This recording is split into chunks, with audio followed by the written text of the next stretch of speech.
Good morning. It's a good day for America, it's a good day for Europe, and it's a good day for world peace, for real. This is consequential.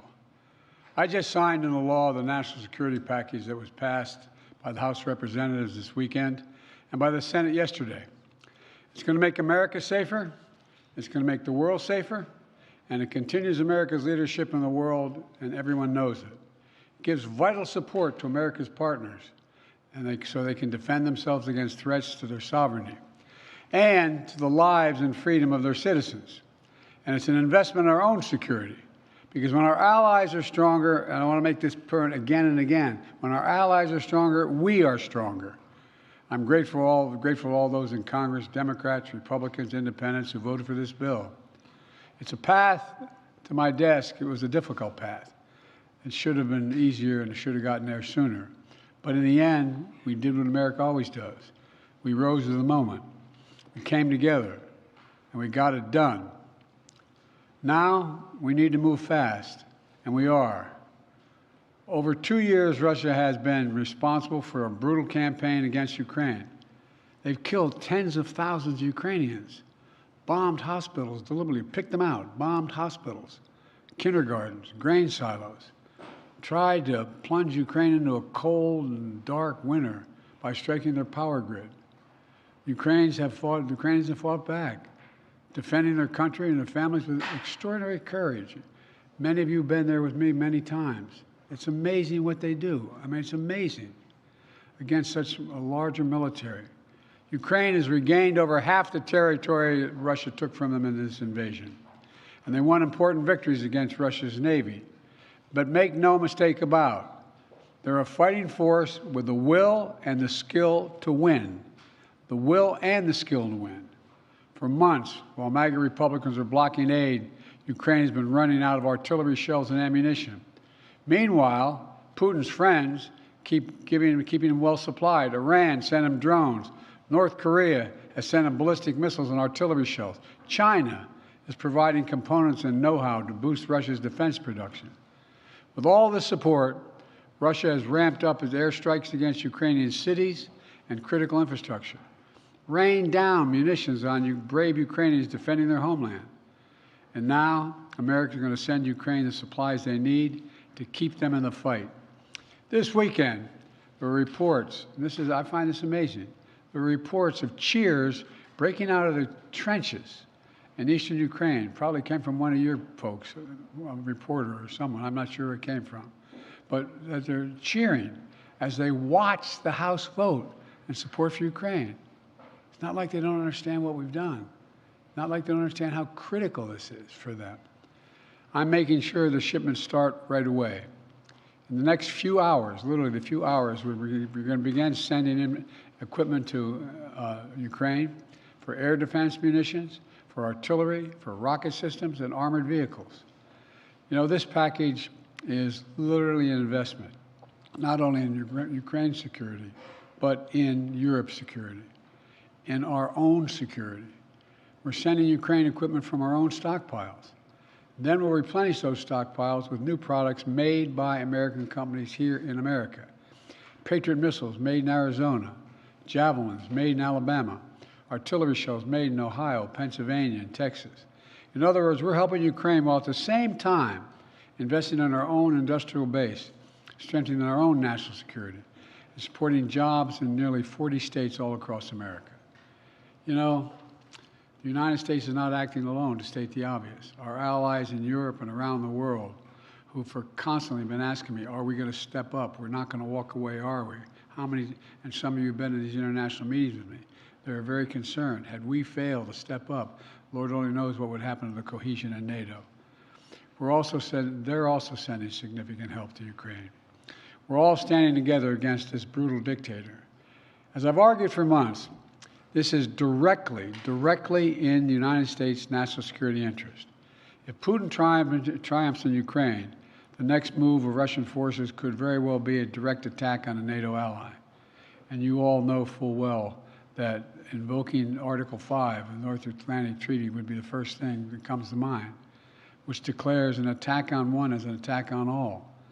If Putin attacks a NATO ally like he's attacking Ukraine today, we'd have no choice but to come to their aid, just like our NATO allies came to our aid after the September 11th attacks here.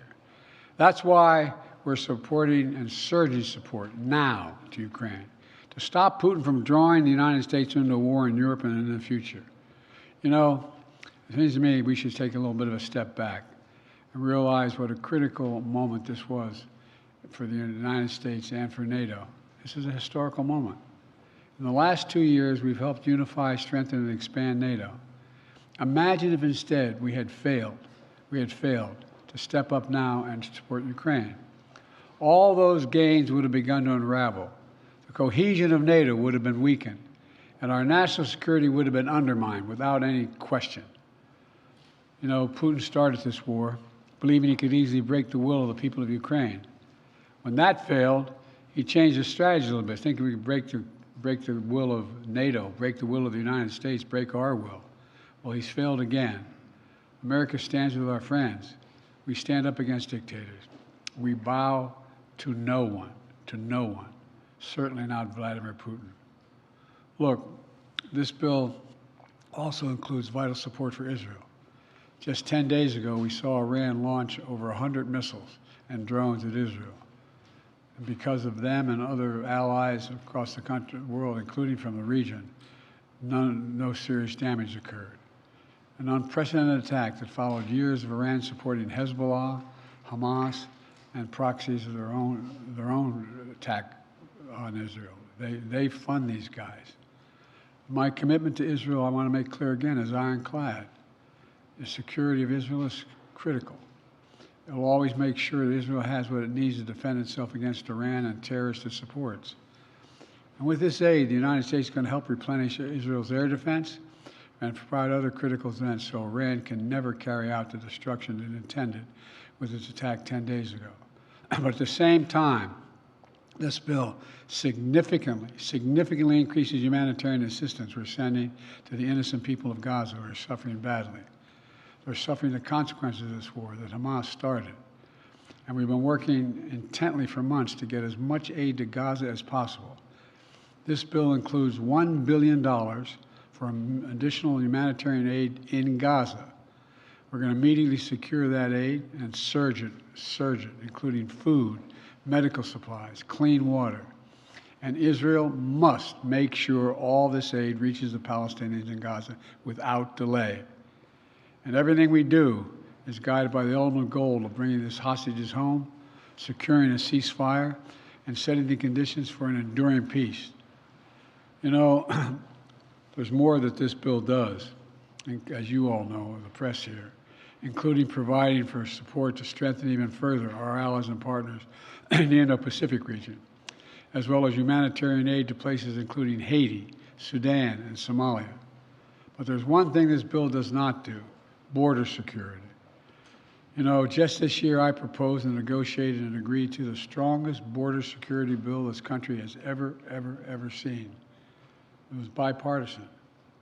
It should have been included in this bill. And I'm determined to get it done for the American people. But I'll come back to that at another moment, another time. This is a reminder of what America can do when we come together, despite our differences. I want to thank everyone in Congress who made it possible, especially the bipartisan leadership. Speaker of the House, Mike Johnson, Leader Jeffries, Leaders Schumer and McConnell. They don't always agree, but when it matters most, they stepped up and did the right thing. And I mean this sincerely. History will remember this time. History will remember this moment. For all the talk about how dysfunctional things are in Washington, when you look over the past 3 years, we see that time and again on the critical issues, we've actually come together. It hadn't always been easy. But when it's come time to decide to rebuild America, we did it with the bipartisan infrastructure law, which is just underway. When it came time to invest in our semiconductor industry and technologies of the future, we did it with the CHIPS and Science Act. And when it came time to stand with Ukraine and Israel and help the people of Gaza, we did that as well. At the end of the day, most of us, whether we're Democrats, Republicans, or Independents, believe that America must stand up for what is right. We don't walk away from our allies. We stand with them. We don't let tyrants win. We oppose them.